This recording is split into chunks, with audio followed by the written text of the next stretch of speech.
don't forget, we need one good shot of you yawning.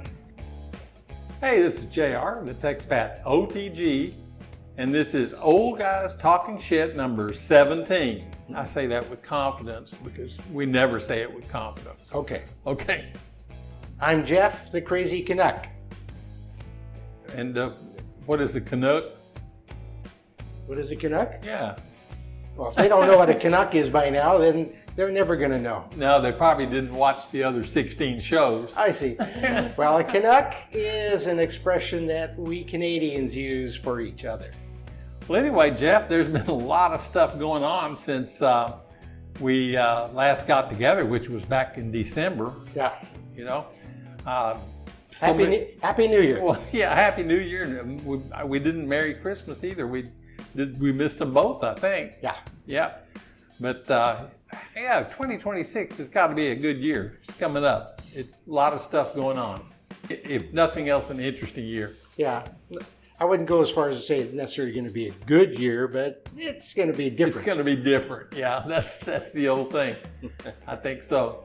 Yeah, probably the most interesting thing that's been going on is the whole thing with Trump and Venezuela. What do you think about that stuff?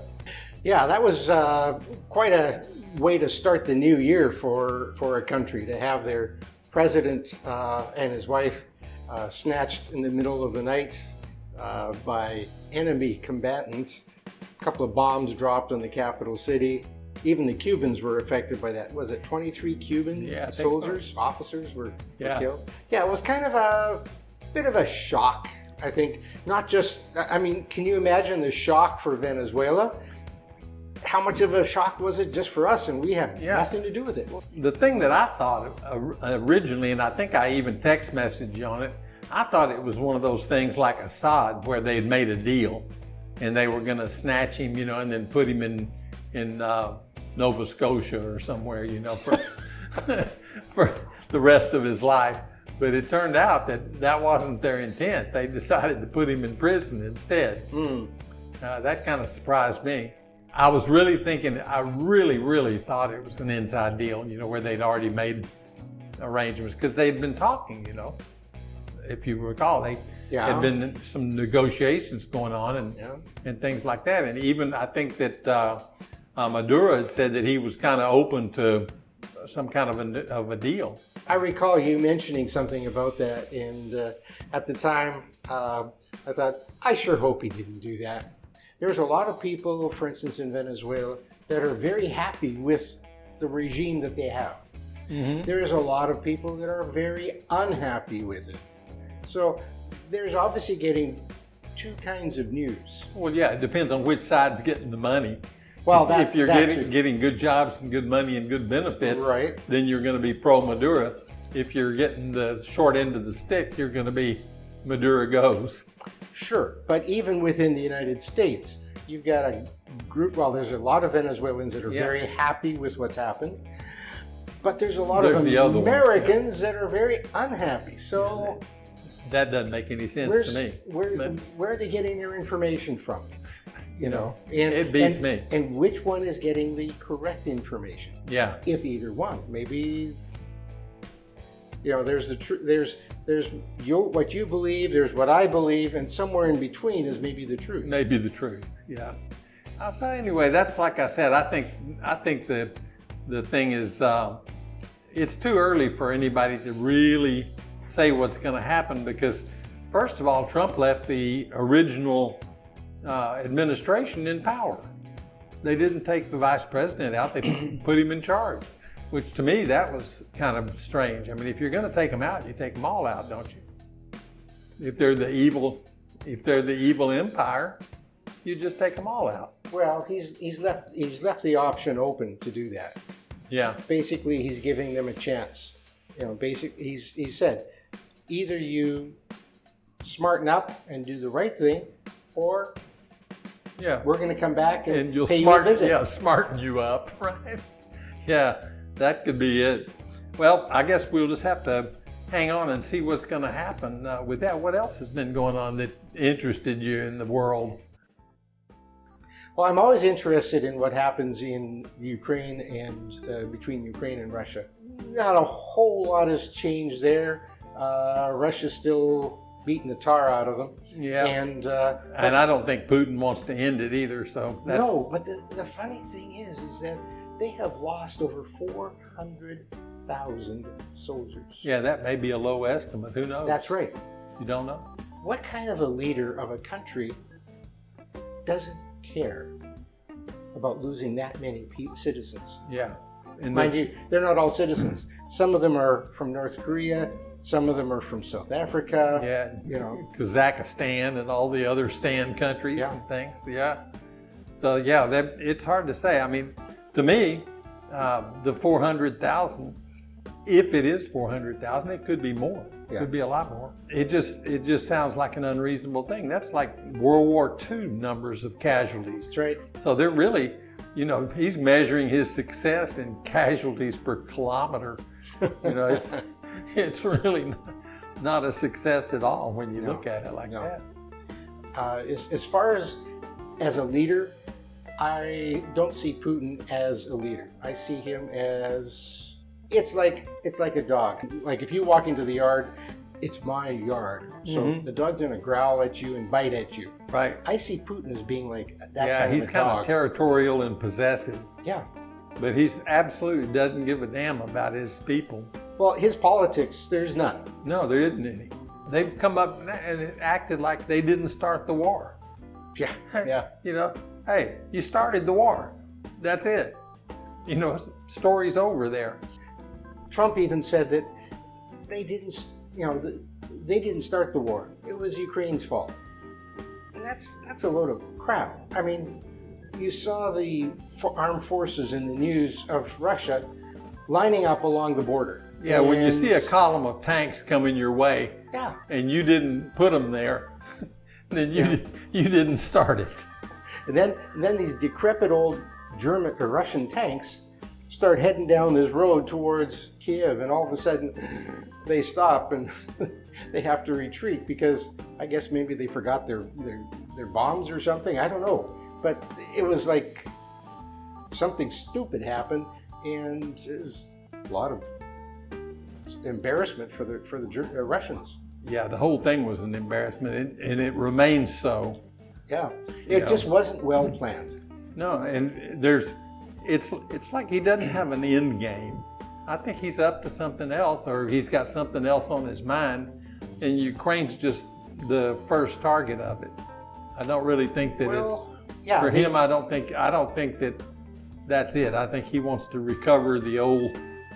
Some of the other old all the Baltic states. Baltic states, that they had during the Soviet era. Right. Yeah. Unfortunately, Europe is kind of caught in a bit of a trap, though. On one side, they want to give a whole bunch of money to the Ukraine to, have a major offensive against the Russians. But on the other side, they can't do that. First of all, Belgium refuses, and if they refuse, then they can't move any further ahead. Now, Belgium's got a good reason for that, because their banks are the ones that are holding the majority of the seized Russian funds. Yeah, that's right. And if right now there are some lawsuits pending against them, so they're saying, wait a minute, we're the ones that are going to be left holding the bag. There's a lot of stuff going on about that. Plus, then they're talking about how Europe wants to also keep alliances with a lot of other places. And if they go ahead and seize these assets, well, they've seized them, but if they go ahead and give all this to the Ukraine, a lot of their allies, like for instance, are they going to be able to negotiate anything with China after this? Probably not. Right now, they're still okay because China's still not pissed off with them about using Russian assets. Yeah, the problem with China is that I think China's just, they're going to do what they're going to do, period. They don't particularly get pissed off at anybody. They just do what China does, and whatever it is, it's something that they've usually made up or lied about or did something that was totally against what they said they were going to do, you know. Yeah. And I just, you know, I don't know. I don't really put much faith or belief or really concern even in what China says. It's just China's just there, and one of these days somebody's going to either take them out or they're going to fall apart, just like the Soviet Union did. The one thing that concerns me is China's reaction to the United States attacking Venezuela. Basically, they're saying that this is for us an example of what we can do with Taiwan. Of course they're going to say that. They've been saying that though for how long? Years? Yeah, but so this is... It's you know, you can say it's an example, but they've just been saying that all along. We can take Taiwan anytime we want. It's our country, you know. We're just letting... But can they? If they do, we'll see who gets shot up the most. Well, it seems as though in that situation with Taiwan, Taiwan is getting stronger. They are, and they're getting more alliances.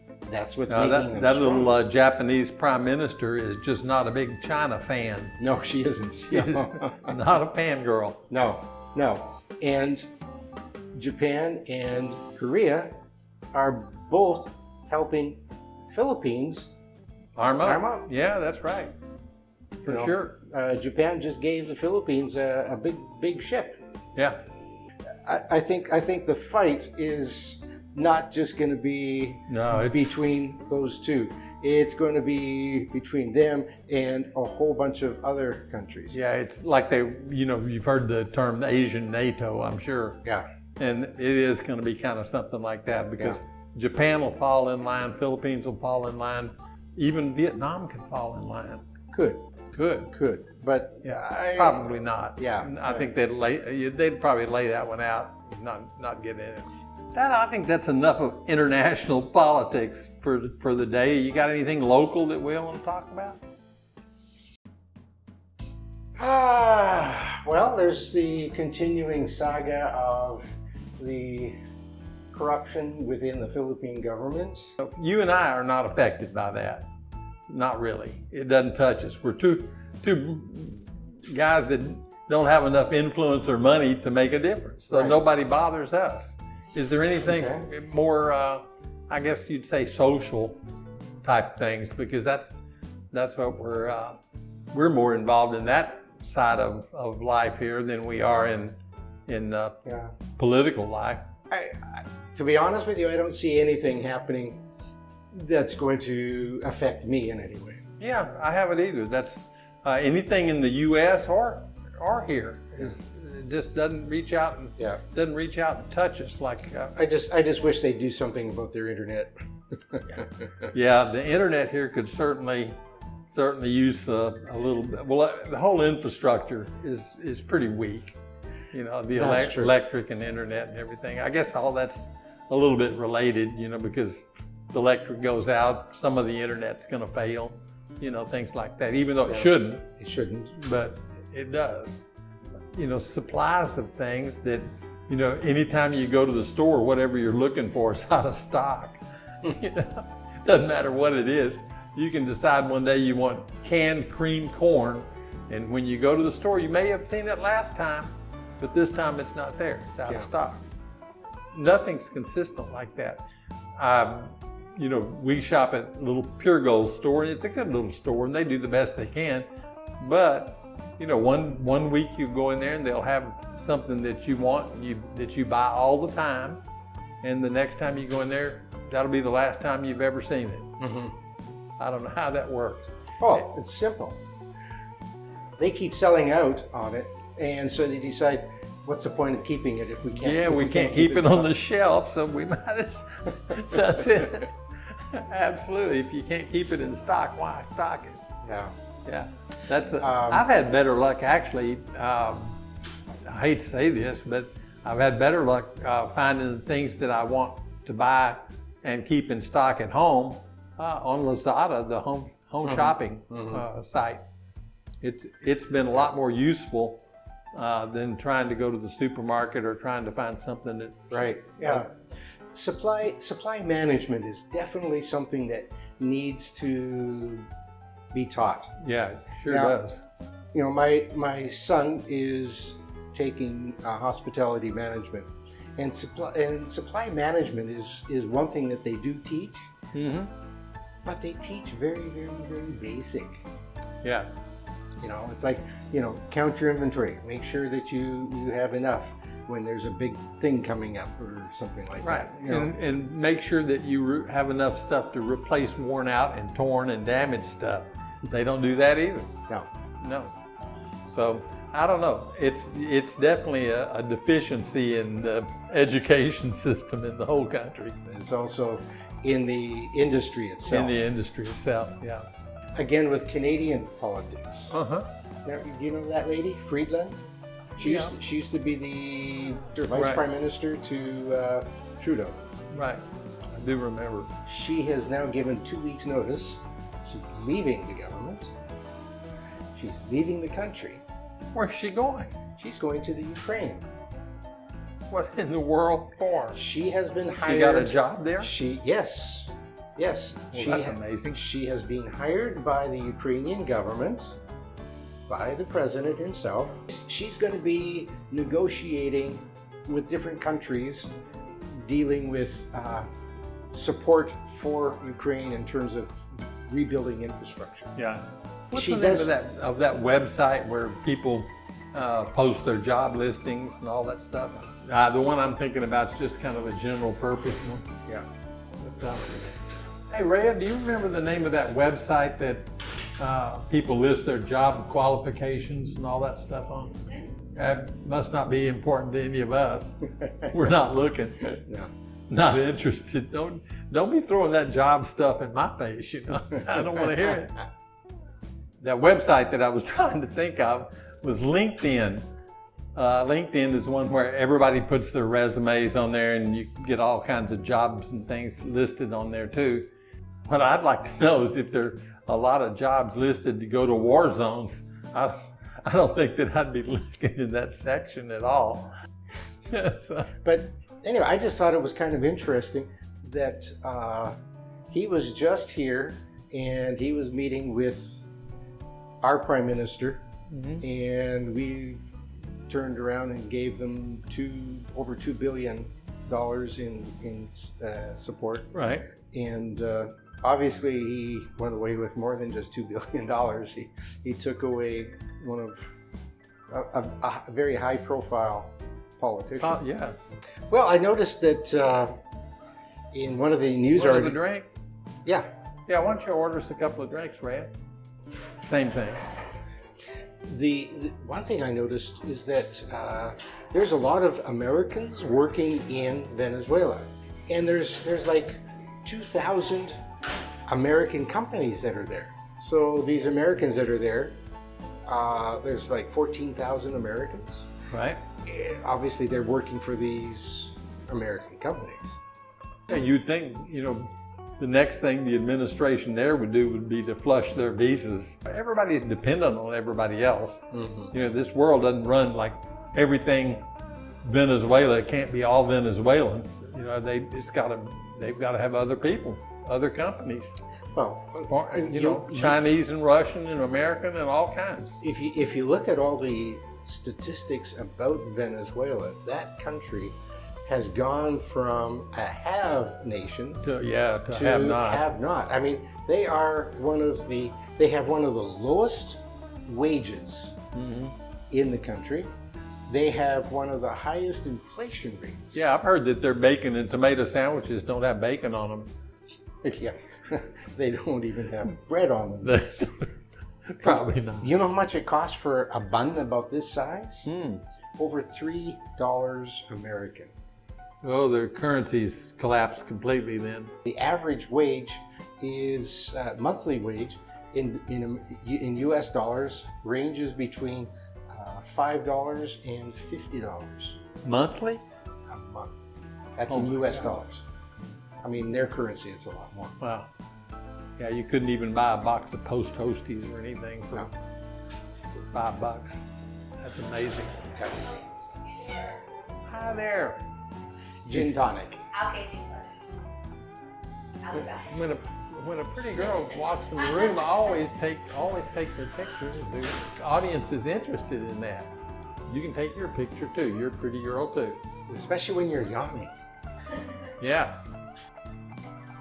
We're back on Venezuela, and like I said, I think we're just going to have to wait. We've been waiting for something to happen in Ukraine for 4 years, and they're doing the same thing they did when they started fighting.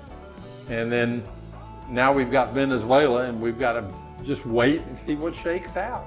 I don't think, of course, that China and Russia are going to be an issue as far as Venezuela goes, not at all.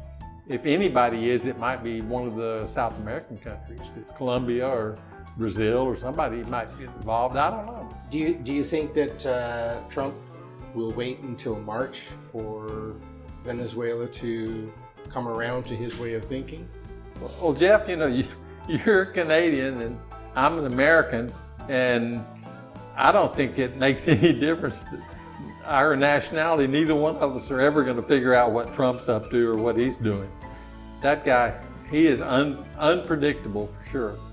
If I was the current president, acting president in Venezuela, I think I'd be keeping an eye on my back. Yeah, or looking for that LinkedIn site that I couldn't remember. Yeah, maybe get another job. Actually, I wouldn't be surprised if she disappeared, went and left the country. Yeah, probably that's the safest thing to do. Not left the country by the United States, but on her own. On her own. But that'd be a smart thing to do, is move out. Yeah. I think we've got covered what we can cover today. We don't know where Venezuela's going. Of course, we know what Ukraine's doing, and Russia, they're just going to fight. And around here, there's not a whole lot going on. Christmas went by here, and we didn't get an invasion of visitors like they did last year. That last year they had a lot of visitors here. Our host here, Ben, at Hops and Brew, said last year was really busy, that this year they didn't have any big bookings or anything. Well, I saw in the news on the Philippine news website, tourism is down. Yeah, that's what he said. He said maybe 70% lower than last year. And there's a couple of reasons. One reason being the deteriorating infrastructure. Right. People, when they come here, they do expect certain things. For instance, they expect to have internet. Right. And it's not uncommon for the internet just to disappear. I wouldn't know anything about that. Well, I'm living right in. Yeah, you're living proof of the fact that it's not available even in the city. Christmas Day, we had a power outage. I remember it was announced. Can you believe that? It was an announced power outage for maintenance on Christmas Day. Yeah. I hope the workers got paid overtime. Yeah, I hope so too. Somehow doubt it, but that was just beyond belief, and it affected our house. It got you, and it went all the way out into our area, and we don't live close. Yeah, we're 15 kilometers apart, and it got our city, it got your city. I don't think it got Rhea's home spot here near Barreto. I don't think it got that, but it got everything else. All the Zambalas. Pretty amazing. Yeah. So that's one of the things that affects tourism. Merry Christmas, yeah. There also is talk about the way that tourists are being treated because of a lot of the scams that are going on. Mm-hmm. Scams are on the upswing here. I guess people see, well, hey, it's happening in government, so shouldn't we be getting in on the action too? I really hadn't heard any of that. Of course, in Casalillos, when you live on a farm with a bunch of goats and ducks and cats, you don't hear all that. Yeah. Well, so we're kind of, what do you call it, scam immune. Yeah.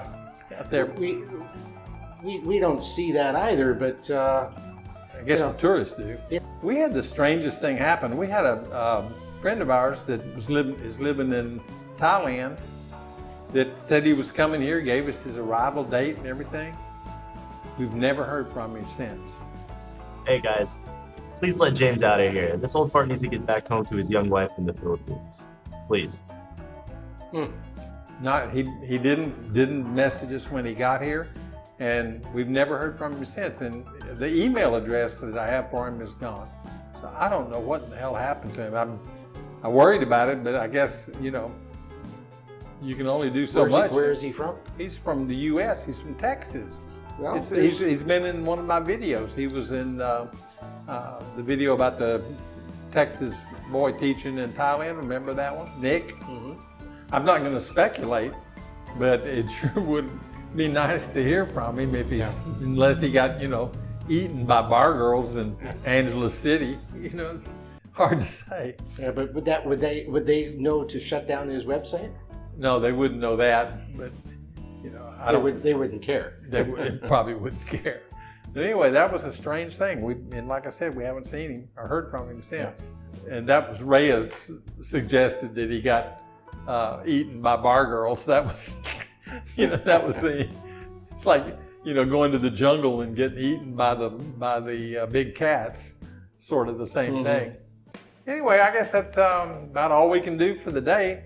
And we'll hit it again in a couple of weeks to see what's transpired with all this Ukraine and Venezuela and other things, and maybe we can get an interview or something. We have a couple of people that have been, we've talked about having interviews with.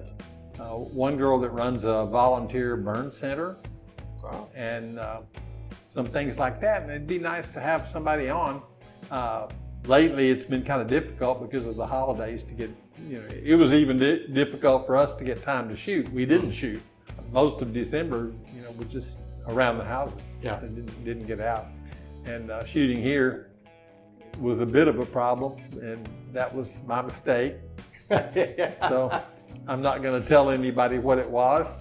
This is JR, the TechSpat OTG, doing Old Guys Talking Shit, number 17, number 18 coming soon, with my good friend and fellow old guy, Jeff from Canada. I'm not an old guy. I'm just getting older. I'm not old at all. I look this way on purpose. I have makeup artist that does this. Everybody, thanks for watching, and we'll be talking to you soon.